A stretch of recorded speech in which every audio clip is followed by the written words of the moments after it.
दिन से लागे परी बिया उतरल जमीन पे।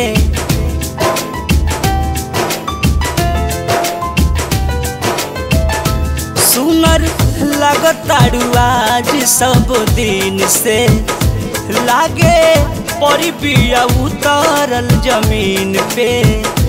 रब से करतनी दुआ खुशहाल रखी हो हमरो से बेसी हमारा जान के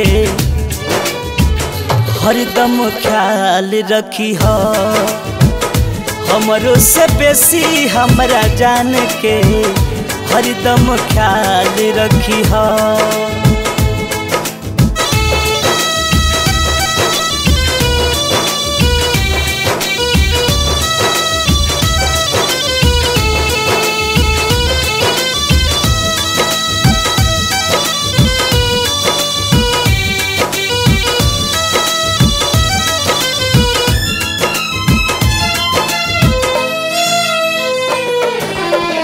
फूल जैसे खिलती रहे इनके मुस्कान हो जबले धरती पर रहे सूरज चांद हो।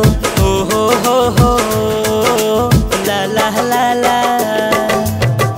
फूल जैसे खिलती रहे इनके मुस्कान हो जबले धरती पर रहे सूरज चांद हो।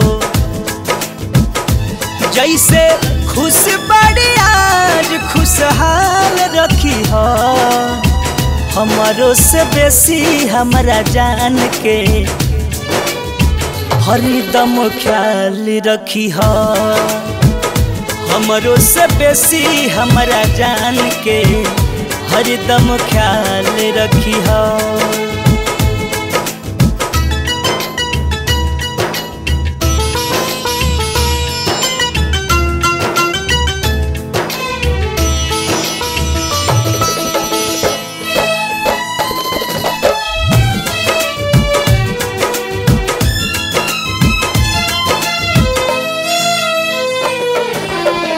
लागे जाए इन्हीं का के हमारो उमर हो जाने के हमारा कबो लागे ना नजर हो।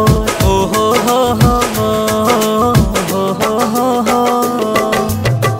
लागे जाए इन्हीं का के हमारो उमर हो जाने के हमारा कबो लागे ना नजर हो।